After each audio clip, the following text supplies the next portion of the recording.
One of the biggest slaps in the face was that 3 days before this bill was killed, another bill was approved giving loans of $150,000 to people that just now coming to this country.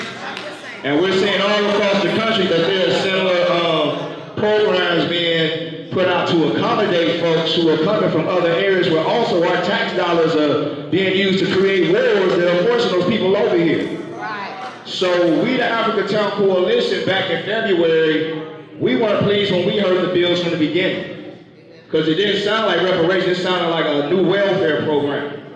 You know, the right to wear our hair when we go work for master and all this old crazy crap. Even apology, some of y'all want an apology, some of us don't give a damn about an apology. Because that don't get us off the streets, that don't pay our mortgage, that don't pay our rent, that don't help give us businesses. So we heard one of the individuals who stood from the beginning against any real type of monetary reparations, any type of land, was Reggie Jones Sawyer. And we heard he was trying to come to the 10th district during the primaries. So we did our best to make sure he couldn't come over here to the 10th district. And he actually ended up coming in last place. So that's part of the power that we have when these individuals think they're going to be career politicians while doing this dirty. We actually have a power to bring all that to an end. So that's one of the things we're looking at today. What exactly are we going to do about the 10 who didn't step up for us? Gotta go. Hey everybody, my name is Jan Williams. I'm one of the organizers with Black Lives Matter Los Angeles. I've been plugged in doing work with BLMLA for about 10 years now, and I've been plugged in with these fine people, these brilliant folks organizing the work for reparations throughout the state. So without these folks, I want y'all to understand, without these folks that are sitting here and our other folks that are up north, our folks that showed up, most of these people, we would not have this fucking bill if these folks did not come together, put their differences aside, stay focused on the work, and advance reparations for us here in California. This is what we did as regular community activists, not as elected officials who are elected to represent our community. We did this because our ancestors called us to do this work. Our ancestors called us to bring humanity and dignity to all the sacrifice. They have been sacrificed. They didn't choose to make that sacrifice. This fucking system sacrificed our ancestors. And we are here to say no more. No more. You will honor us and you will cut us our motherfucking check. That's right. We need our MFM. MFM. Slavery, but it has not ended. It has not ended. You will stop the bleeding. Look outside. Our people don't have a fucking house. That didn't happen by accident. That happened because systematically, when they couldn't say Negro no more, they put felonies on our heads. That's why that shit happened. And said you can't have a house, you gonna sleep in this jail, you can't have education, you can't have a job, you can't do shit because you a felon now. And in the meantime, what happened? In the meantime, while we were being tethered to the bottom, we see other people getting granted the opportunity to come and live this life of an American dream. It's been our fucking nightmare. Our nightmare. So no, fuck you, congressional, legislative, Black Caucus, and your fucking feelings. We ain't got time for feelings. We got time to stop the bleeding. We gotta stop the bleeding. And look, this weed cost me $40. If they don't like it at work, I'll change it because they pay me good enough to change it. Pay me, I'll change it. You know what? They closing grocery stores in our neighborhoods any fucking way. The fuck I care if you wrote me a letter for a grocery store. That ain't reparations. That ain't gonna get my people off the street. What they gonna do? Turn it into a housing shelter because it's a hell of a lot of closed buildings that people, hey, while we on this bullshit, who knows about the scandal that's happening with the state-owned building down the street? The EDD building? The EDD building belongs to us. But they have a congressional, a California state legislator that's turning it over to private industry. Y'all better pay attention, because we paying attention.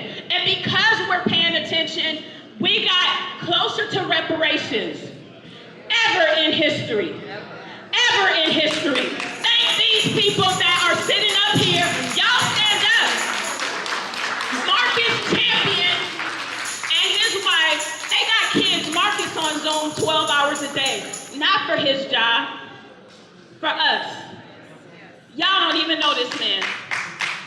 And while even though y'all showed up to complain about what did not happen, y'all gotta make sure you're not just showing up to complain. Show up to put in some work, because we can't keep doing this by ourselves. This is not just throughout the state of California. This shit is federal. We gotta win it first here, because I care about my family in Louisiana. I care about my family in Georgia. I care about my family in New York and everywhere else where people are being disenfranchised.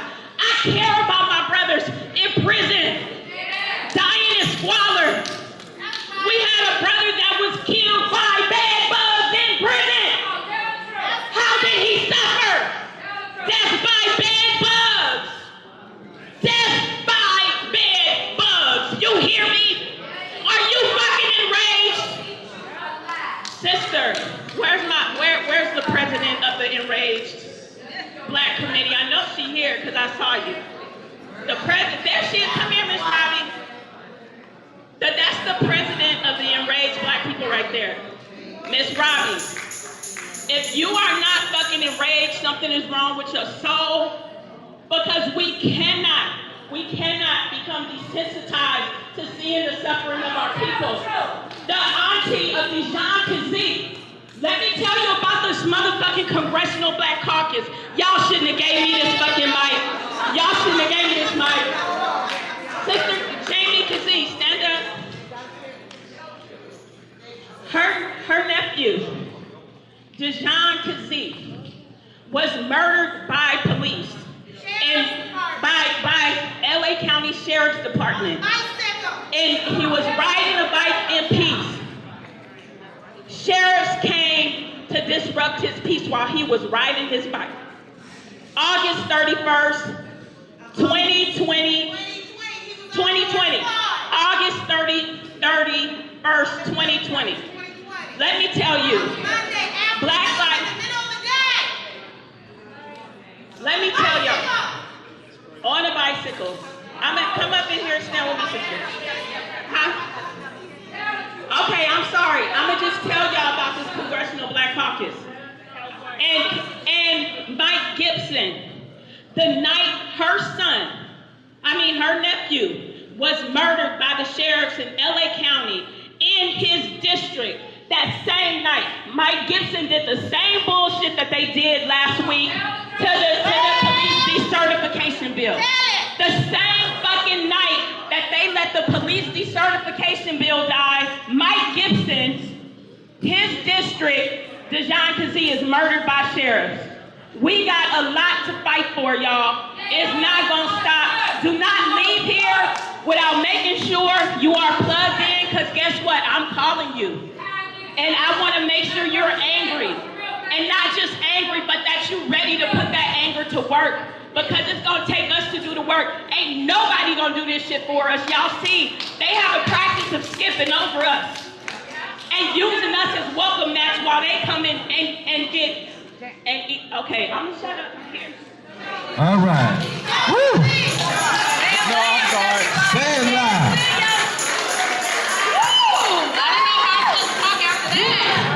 Okay, you cannot hear me if you are talking. We are speaking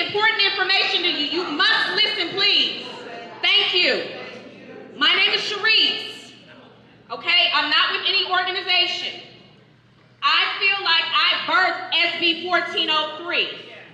Okay? I was the one who provided the legal framework for it, what it's supposed to look like, and Reggie Jones Sawyer is my representative. I voted for him. And for over 2 years, his office refused to meet with me. But I want to thank Tiffany for bringing me into the reparations movement because I have been advocating for the reestablishment of the Freedmen's Bureau at the federal level for over 4 years. Okay? That is where some of this information or bills came from about SB 1403. Again, I provided the legal framework. Nobody from the California Legislative Black Caucus met with me. Nobody would talk to me. And you may have seen me on TV or internet, I don't know, the other day. And you might wonder, why is she so angry? Because I have been working on this, and we have been working on this for so long. I sent a letter to the White House last year. I sent a letter to POTUS and FOTUS, and I laid out, by the way, I'm a lawyer, had the bar in 3 states, 2 at the same time, so I don't want you to think I'm just, somebody that's some crazy person, okay? I've been practicing for almost 20 years, right?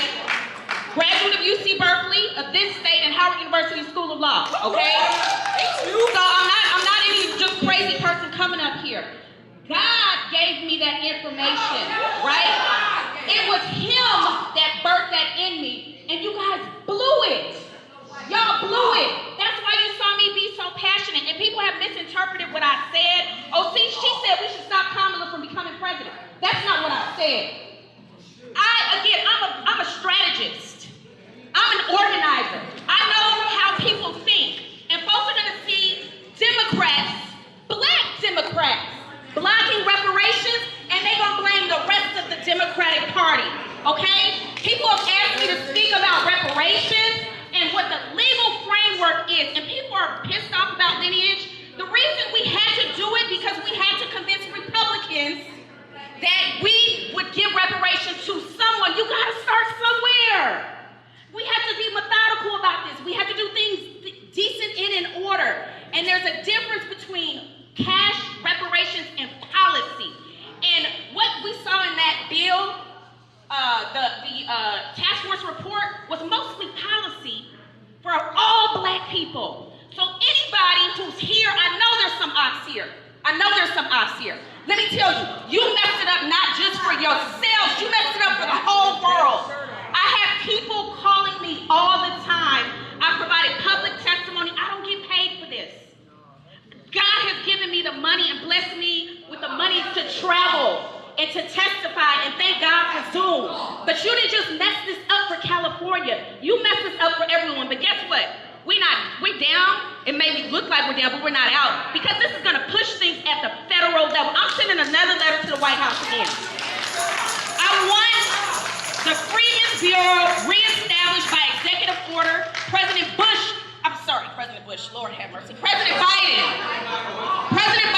you can do it. I already sent you and Flotus the letter. You can do it by executive order because the Freedmen's Bureau was under the Department of Defense, which is in the executive branch. You don't need to go through Congress or the Senate. As a matter of fact, you guys might be able to call another session. Newsom can write it by executive order.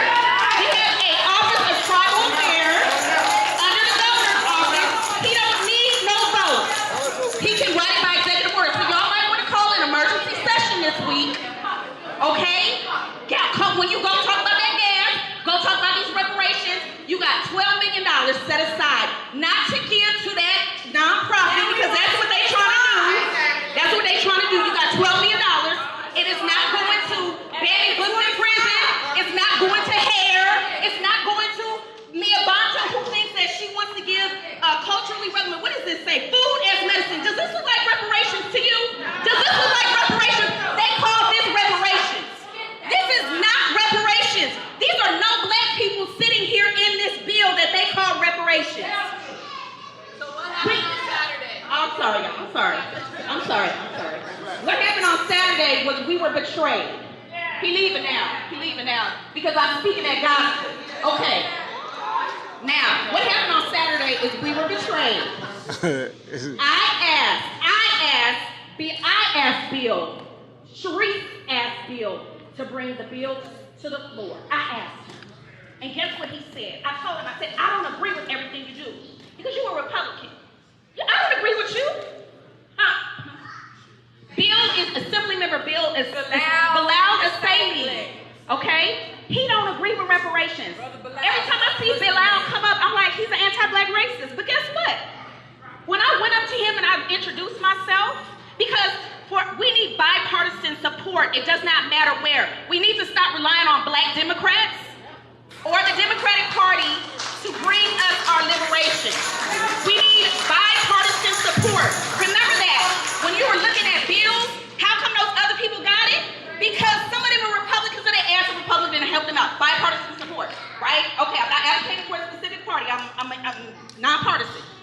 but we need bipartisan support. I asked Blau to bring the bill up, and he was so kind.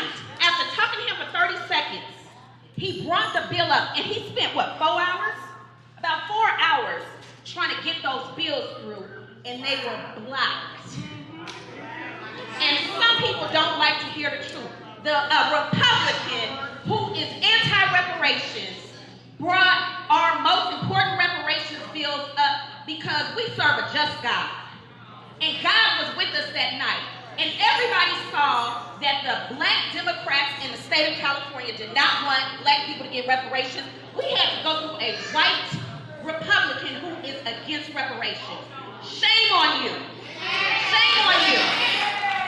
So some of us may have left there feeling defeated. We were there, Camila and I were there till after midnight. And I know how I feel, what I want to do next. We need to do things decent and in order. This is the last thing I'm going to say. The narrative that is coming out now is that the supporters of reparations in the state of California have doxed Assembly Member Lori Wilson, and that we are calling her B-word on social media. I don't even get down like that. I don't get down, and I don't know anybody else up here who gets down like that. I want that, excuse me, Mr. Bryant, I would like that narrative done, that we are doxing anyone, or we calling anyone names. That is not how we roll. We do things decent and in order. We may be passionate, but we do not commit any illegal acts. I'm so sorry. That's it. Now what is that? All right, okay, so we're going to give Bryant a couple minutes to respond. I just want to respond. Then we're going to get to everybody else's questions. No, advocacy is not violence just because it's black people. So I agree. I absolutely agree. The second y'all showed up to the gate, while I was out there with you, is the first time I've ever heard the pro tem talk about violating of laws and arrests. And I went straight to the speaker and I said, if the cops show up at that gate, I am also going right back out there. We don't arrest protesters just because they're black. So you're right. Your organizing is righteous. I will defend that and protect that, even if it's coming at me. Keep pushing it. All right, so I've been seeing people put their hands up all night.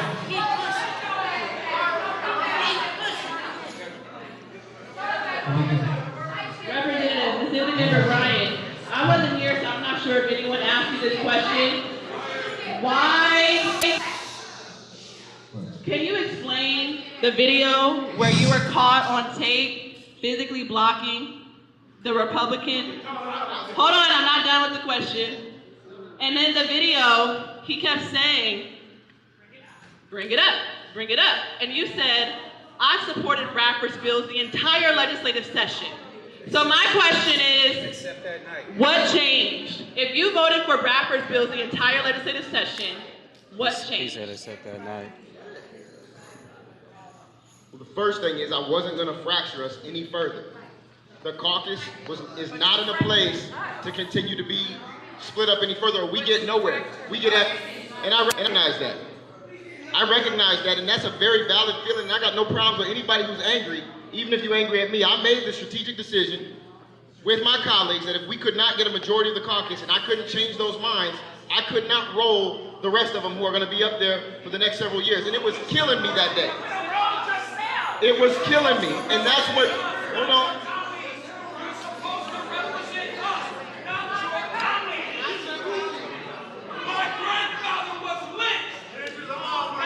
Everybody's about to get opportunity to speak. Let Isaac finish, then we're coming. I see y'all were the first two. I'm coming to y'all next. Yeah. I've been watching hands. So let Isaac wrap up, then we're going to get the people. Yeah.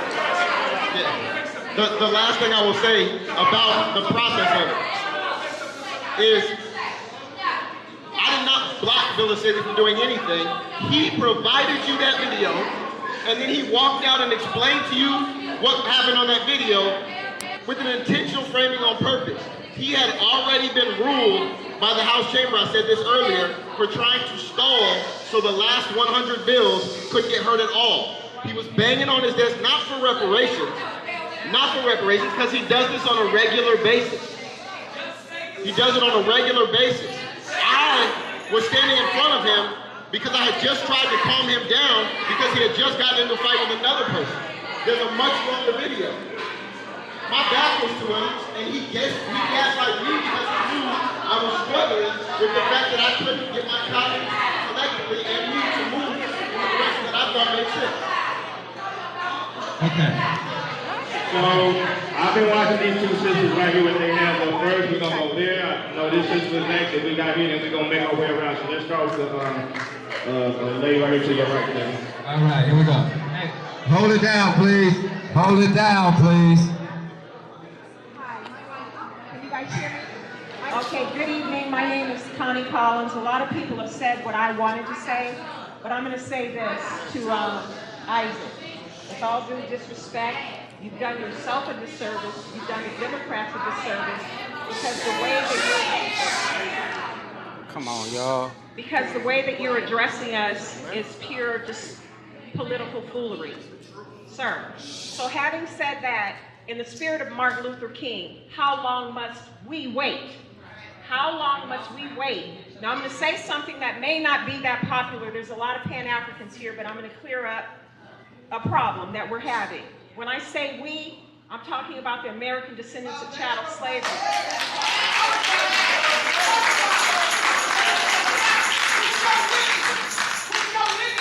When I say we, I'm talking about freedmen. I'm talking about the people that have experienced the harm here in the United States. To the Pan-Africanists, please hear me in this moment. It is not divisive for Black Americans to self-identify and to stop being confused with every melanated person around the world. It is not divisive. It is not xenophobic to say that we are our own people, that we have our own culture, that we've been through atrocities and harms that no one else in this country, whites, everybody here is an immigrant but us. Now let's keep in mind, before I move on, why is it that we have CARICOM who fights for Caribbeans? The African Union has joined with them, and yet no one calls them divisive or xenophobic. We have a right to have our debt paid for all of the atrocities that have taken place in slavery, peonage, convict leasing, redlining, Jim Crow, medical experiments, land theft, lynchings, and so forth. But now I'm going to wrap because I know it's hot and a lot of people want to go, but I do want to say this. I think, and I don't know where Isaac went, but to the Democrats, this was a purposeful sabotage. I think it was Marcus said, they've had more than 6 months to bring an amendment to this bill. They scheduled this for a vote when? The last two days of the session. Why? So they could tell us, oh, we couldn't make it work. Why didn't Stephen Bradford second the motion? He sponsored the, pardon me? Oh, okay. Thank you. Okay, he said he wants me to wrap up in 10 seconds, but I'm gonna say this. In Los Angeles, we've lost half of the Black American population. Right now, 60% of the homeless are our people. Of that, almost 75% are our men. Every time I drive around Los Angeles, I'm seeing a new Latino business pop up. This is our time, and for Isaac, wherever you are, this is not political drama. This is our real lives. People are suffering. And for them to say, bring it up in the next legislative session, and for some of you who know me and different organizers, I have a plan. So thank you. Thank you. All right, everybody. Looks like most people here want to say something, but again, we can't speak 5 minutes each, 10 minutes each. If you can keep it to about 2 minutes or less. Thank you. I don't need a mic because I have a teacher's voice. And the only thing I need to know is I'm about a specific person. Because I get on the phone and I call, and all I've heard is fractions. What does that mean? Who are we specifically talking about in the caucus so that I can make a phone call and specifically talk to them to figure out what their issue is? I have not heard issue, I've heard fractions. What's the issue? Why not? The point, the facts. That's what we need. so that we can make phone calls and speak to them directly. I have not heard one fact tonight that I can make a phone call. So I'm not gonna take up no more time if somebody's going to step to the side and talk to me, because I'm about changing business. I'm not about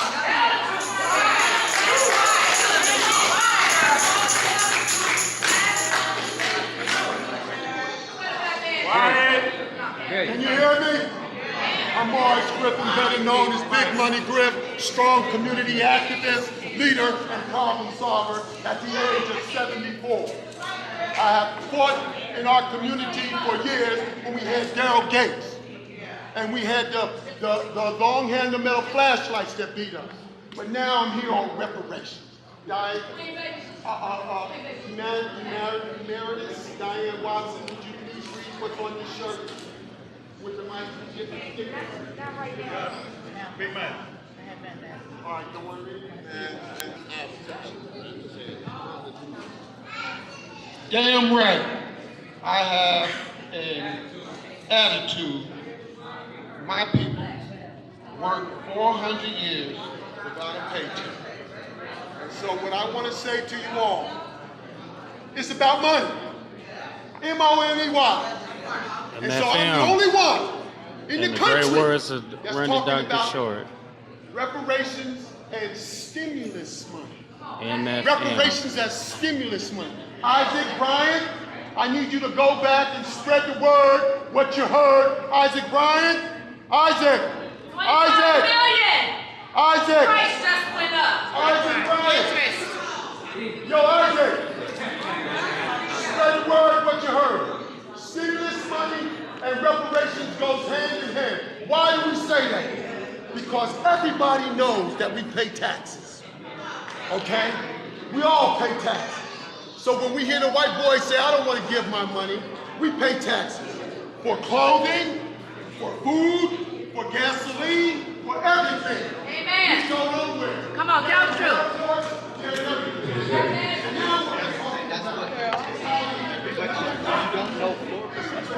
That's what I'm saying. You don't walk up to do a bill, raise your microphone. Over by the wheel, can y'all take that outside, please? Over by the wheel, when Isaac is at. If you want to talk to Isaac, please step outside and have that conversation. Isaac, can y'all have that conversation outside the door, please? All right, thank you.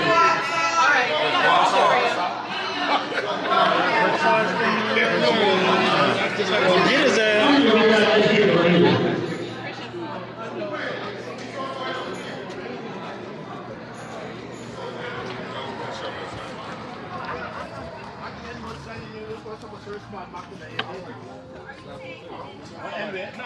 Tell me your name again.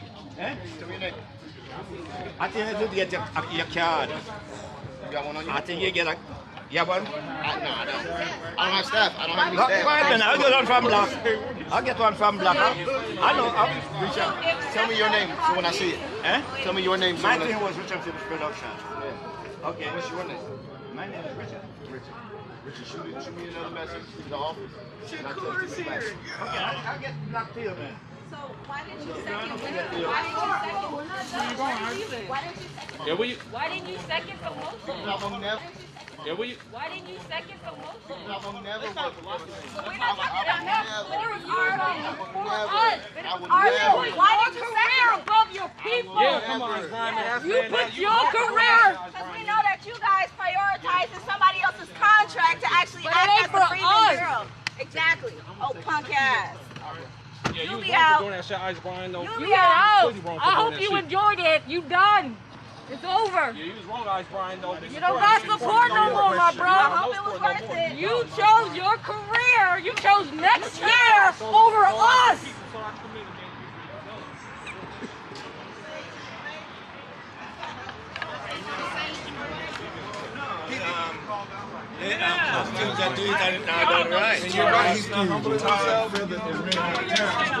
Thank you.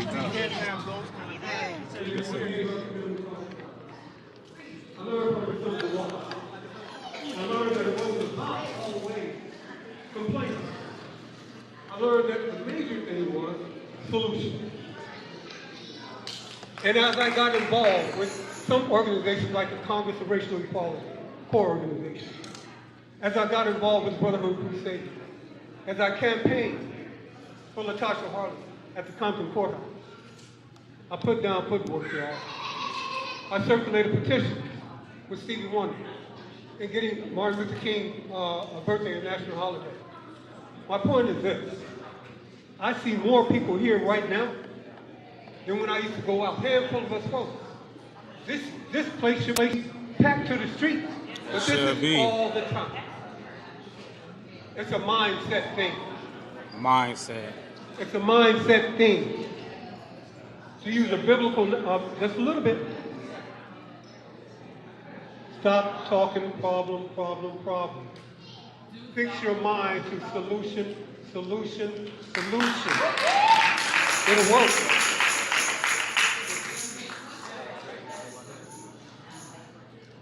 Thank you, my brother. Thank you. Solutions. Thank you for saying that. My name is Dr. Truth Bay, formerly Mellow Desire.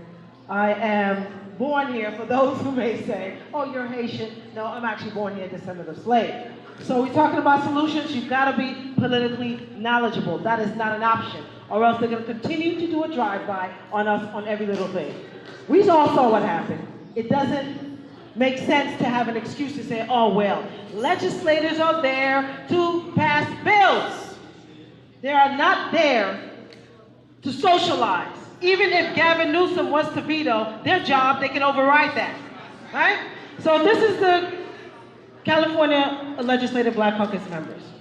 Laurie D. Wilson is up for election, and Akilah Weber. And it breaks my heart because Akilah Weber is the daughter of the Queen of Reparations, Dr. Shirley Weber. So I'm very disappointed to see not one of them pass this bill on the floor. Stephen Bradford, as we said before, he's running for lieutenant governor in 2026. I think he needs to run for governor in 2025. That's real talk. I really do think we need somebody different. Dr. Corey Jackson, Kevin McCartney. Tina McKenna is up for election. Kevin McCartney, he said that he's black, but hey, we don't question that. Mia Bonta, Christopher Holden. Yeah, he's termed out. And Reginald Jones Sawyer is actually termed out as well. The point is, family, when you go home, fill your brains with political knowledge. Our children deserve it. Our children deserve it. You don't have to like the messenger, but the message is the same. Please study politics and study the law. You are the president. Write down your election on there. Write it in. Write in the ballot. 5 seconds. Write in your name for legislation. We don't have to continue on with the same Democratic plantation. Let's leave it. Black power. That's right. I'm James Thomas, and what I want to say is that what you need to know is that there was a city-based study. This sister knows about it. We talked about it. There was a city-based study that was done that said that the United States has lost $16 trillion because it discriminates against black people. Now, the reason that that is important, over the last 20 years, from the year 2000 to the year 2020, $16 trillion has not gone to the GDP. What we need to demand, when they say that they don't have the money, they have the money. All they have to do is stop discriminating against us in housing, business loans, higher education, and income inequity. That's all, those 4 areas. And so at the end of the day, if you want to know what $16 trillion, I did the math. In terms of what they owe us $360 trillion for over 400 years of enslavement and subjugation. That's what they owe us. And I don't know about you, but I don't have a bill collector that will say I don't have to pay because I can't afford it. That's right. And so what I will say is this. The last thing that I want to say is this. There's an article. I got it on I had the professor text it to me because I want to get it to you. What he talks about in the article is that black elected officials are dismissive of black demands. Dismissive of black demands. They come here and tell us about what everybody else outside of our community is doing. You remember when the mayor did that? She came in and was talking about Studio City and what Studio City wants and what Sherman Oaks wants. They did not vote for her. She didn't win the election in the valley. But everybody here voted for her. And so at the end of the day, in my opinion, they all need to go. Every last one of them. Every last one of them. Because you, and I want to end with this. 10 seconds, I want to end with this. My grandfather was lynched. I got a little emotional because I never knew my grandfather. I'm not talking about my great, great, great, great, great. I'm talking about my grandfather. I never knew him because he was lynched. Because in Mississippi, they said, ain't no nigga gonna drive a new car before we did. And so I just want to say, thank you. I just want to say, keep up the fight. Accept that we have white supremacists in blackface. That's right. And deal with them accordingly. Not just blackface. All right, so we still have some questions that need answers. Just to give a quick summary, again, Senator Stephen Bradford's 2 bills were killed by the California Legislative Black Caucus. One of them would have created a reparations fund, and the other would have created an agency. Bradford had gone to the press and said the certain budget committee allocated $12 million for Bradford's bills.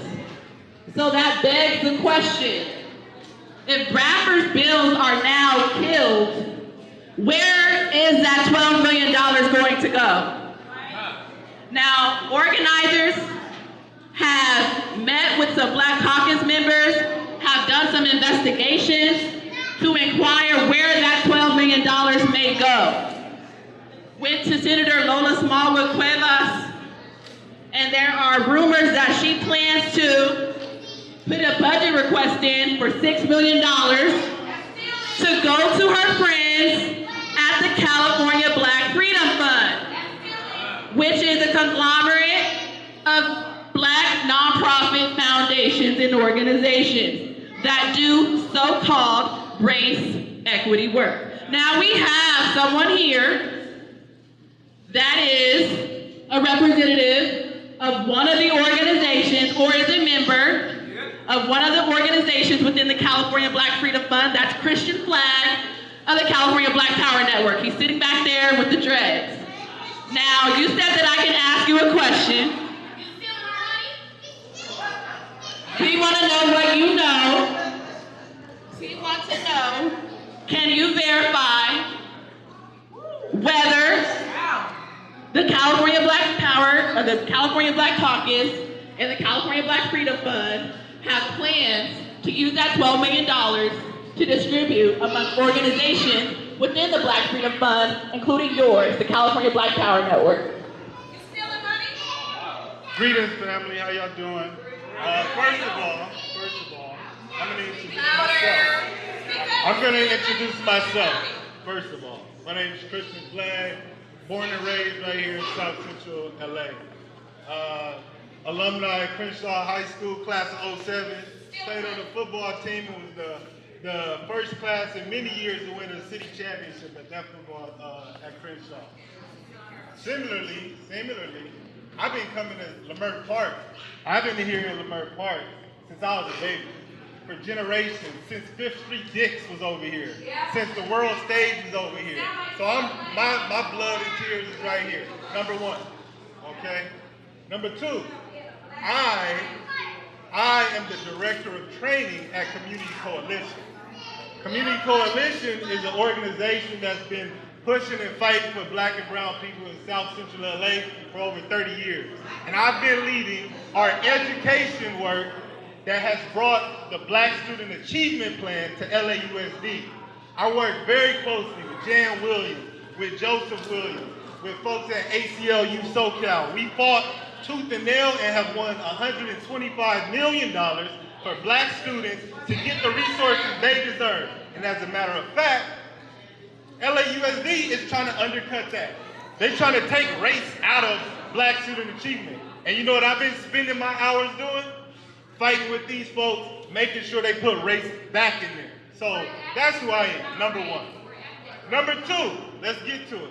So COCO, Community Coalition, is a part of the California Black Power Network. Whatever fund you're talking about, I don't know. So you need to clarify and get to it.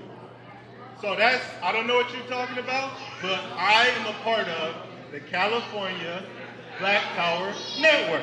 That is a collection of 39 Black-led and Black-serving organizations all across California that fight for Black people all across California, doing the similar work that we do.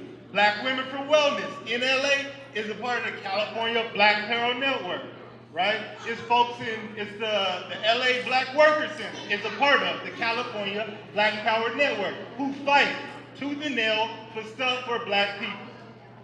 So the funding that you're talking about, sister, I don't know. I'm not a part of that. I know the work that we do. The work that we do, we distinguish. We are very clear. The work that we do, the Black Student Achievement Plan, is not reparations, but we fight for reparations. I made public comment for reparations when they was here in Science Center. So I want to be clear who I am, the work that I do. If you're interested in pushing more for the Black student education, I got you, brother, I got you.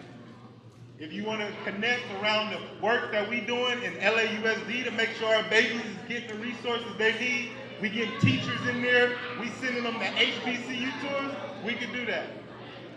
Aside from that, I'm here to be in community because I know we need to fight for reparations, and I needed to come see it for myself and hear what's been going on. So I'm hearing it just like y'all. Appreciate you. Other than that, I don't know what to say. Call out the California Black Power Network.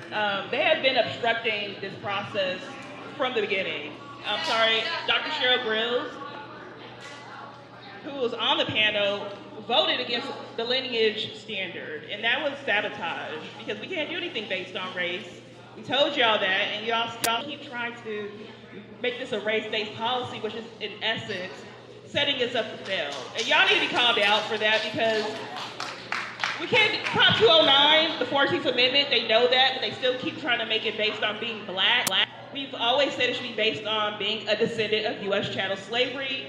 That is the legal advice we have gotten from Dean Erwin Chemerinsky. That is the legal advice we've gotten from many other esteemed scholars. And when they found that out, they still keep trying to sabotage us, and it's disgusting. 90% of Black people in California would qualify, but y'all keep still trying to make this about all Black people. And while it might seem like it's a good intention, it's really just trying to stop us from getting reparations. It's about grant money for some of them. And so I just need to put that out there publicly. We need y'all to stop fighting against us. Work with us, because we love Black folks all over the world. We're not against anybody, but we need to make sure that this is done right so the descendants can get what they are owed. So I'm putting this out there.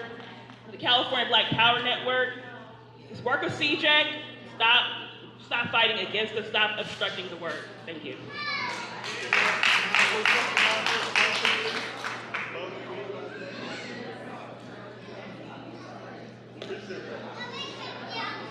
Greetings, family. My name is TJ Lofton. It's okay if I want to give y'all a little bit about my background.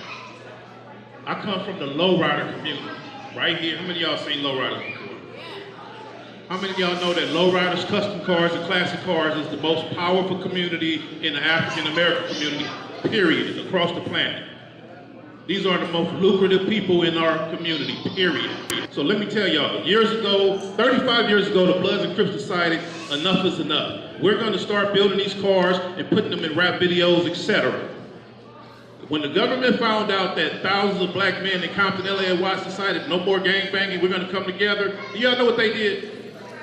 They decided to ban cruising, meaning we're gonna stop that. Y'all coming together because of these cars, we're gonna stop that. So fast forwarding the story, I got into some trouble. They decided we're gonna go after those car guys because we see what they're doing. And I decided that I'm no longer gonna support politicians after I told my politician that I got a case because I'm a Black business owner. And my politician told the most powerful Black lowrider on the planet that this is not a good time, this is an election season. I decided right then and there, I don't need no politician's help. I'm not a voter. This is purely for educational purposes. Don't take no offense to what I say. But I want to tell you what we've done. We turned around as the lowrider community, went around and called back, went back to Compton and decided we're going to start doing these schools over. So I was a part of the organization that brought in Centennial High School. We got $10 million to put the trades back into the schools, y'all. How many of y'all know that? Centennial and Dominguez High School has a fully blown automotive shops, state of the art. Check this out. How many African Americans is in that class, y'all? The biggest industry on the planet is car building. We shipping cars to Germany, Australia, New Zealand, Dubai. Every race is in on it, except for the African Americans higher educated. That organization continued to go forward and turned around. They asked me to go be a part of what was going on at Compton High School. I gave a lecture, at Compton College. When I left that college, they turned around and added classes. They added sandblasting classes, powder coating classes, etc., so that we can participate in this multi-billion-dollar industry that's funded by your local brothers and sisters that you see every day. Fast forward the story, y'all.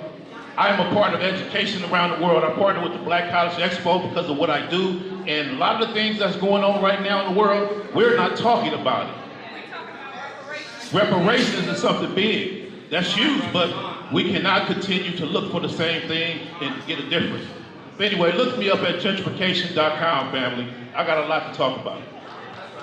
All right, before you leave, we have papers taped up on the wall back here. These are different committees that you can work with. So again, we didn't come here tonight just to be mad, get stuff off our chest. We're trying to do work. So please look at these papers back here, identify a committee that you could join. But also, before we leave, we're gonna have calls to action from each organization. Let's start with Lee. So, like you said, we don't want to just leave here angry.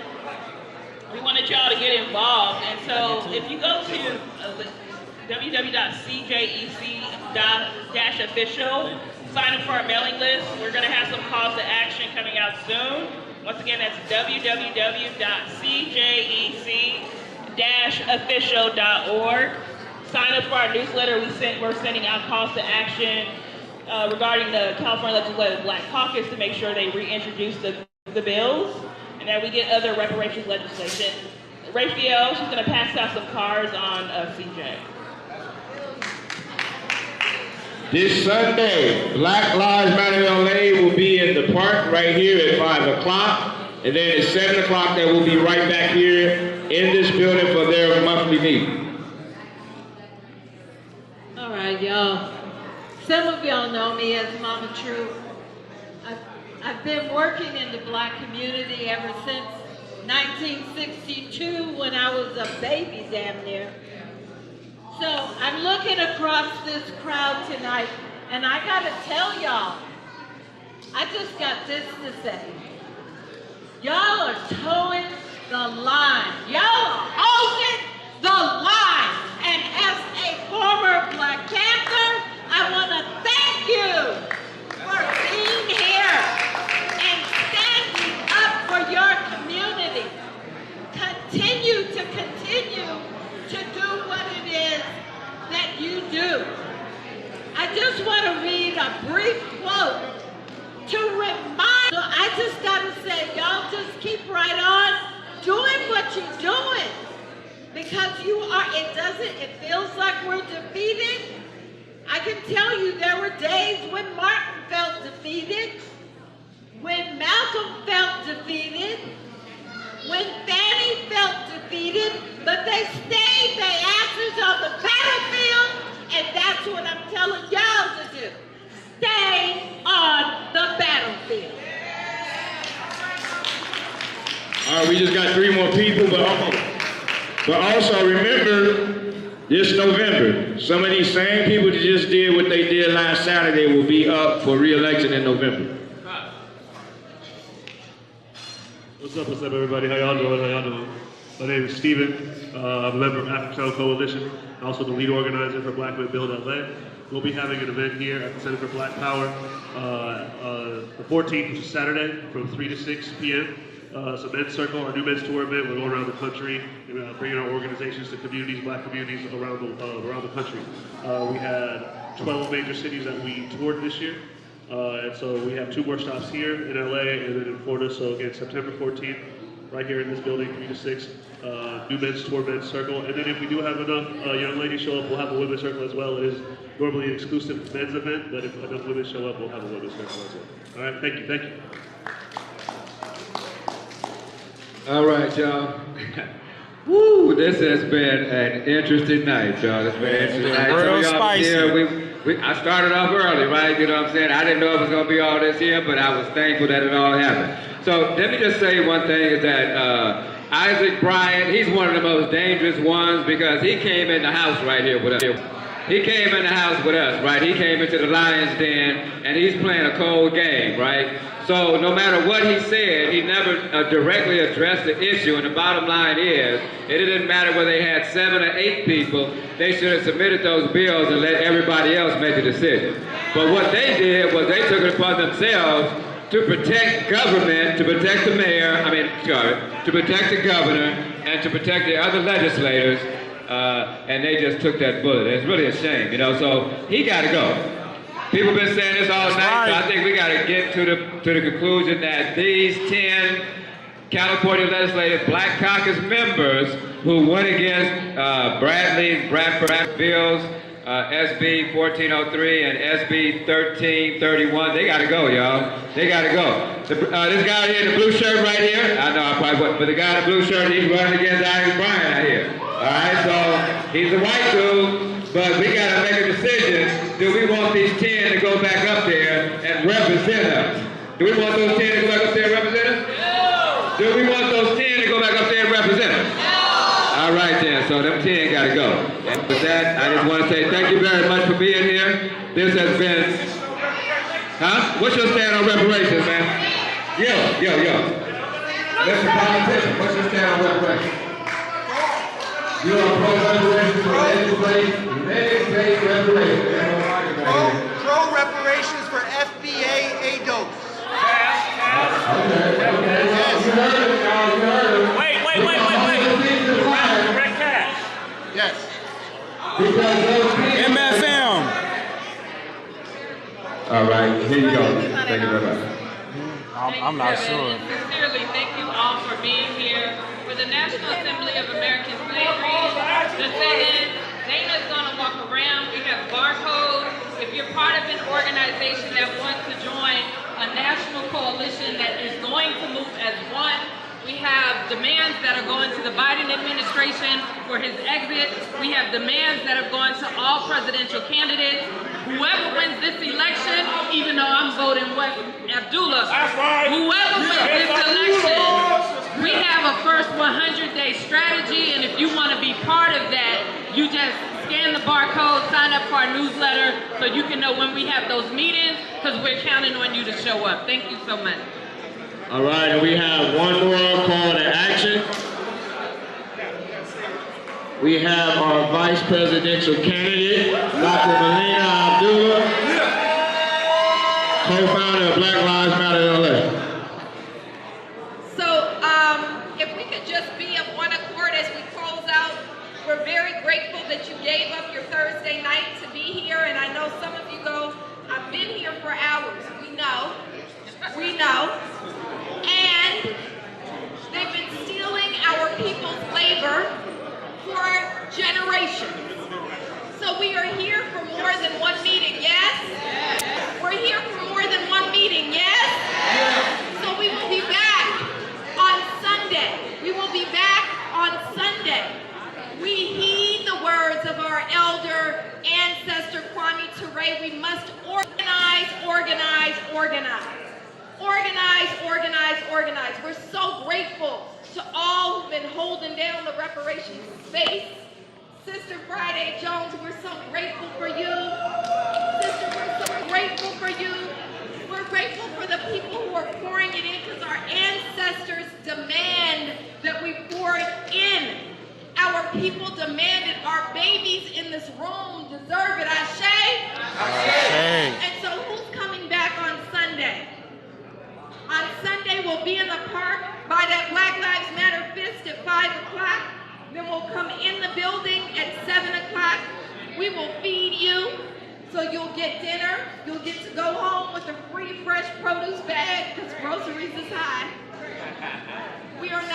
pricing off the groceries is reparations. But we have an opening. What's happened on Saturday is an opening for all of us to come together to do what needs to be done. I don't care who you like and who you don't like. Don't care. Don't care if our organizations got beat. I don't care. We all want our damn check. We all want our damn check. Run me my reparations. Ashe? So we got work to do. We are grateful. Remember, anytime people ask you what happened to those Black Lives Matter dollars, you know because you in the building that Black Lives Matter bought. So I don't know what they did. I don't know what that Global Network Foundation did, but all of our money went to buy this building that is the Black people's house. Ashe? And it's here anytime we want to organize. We own this shit outright. Okay? This is our building. This is your building. So whenever we need to organize, they can't take it from us. It used to be a gun store, so it's hella fortified. So we good, but we're gonna close out the space. We know that there's a lot more organizing that needs to be done, and we're gonna ask the children in the space to come up. Can the children in the space come up? Can the parents of the children bring them up? Oh, sure. Sister Assad is gonna make a quick announcement as these kids are coming. We're gonna ask them to repeat after me. We're gonna say it 3 times in a particular tone. So we'll start with a whisper, then we'll say our regular voices. We all go yelling, okay? Okay. So if everybody could stand up. On your feet. It is our duty to fight for freedom. It is our duty to fight for freedom. It is our duty to win. It is our duty to win. We must love and protect one another. We must love and protect one another. We have nothing to lose but our chains. We have nothing to lose but our chains. It is our duty to fight for freedom. It is our duty to fight for freedom. It is our duty to win. It is our duty to win. We must love and protect one another. We must love and protect one another. We have nothing to lose but our chains. We have nothing to lose but our chains. Put your fists up. Say it from the depths of your soul. It is our duty to fight for freedom. It is our duty to fight for freedom. It is our duty to win. It is our duty to win. We must love and protect one another. We must love and protect one another. We have nothing to lose but our chains. We have nothing to lose but our chains. Ashe. See y'all Sunday. All right, thank y'all for coming out.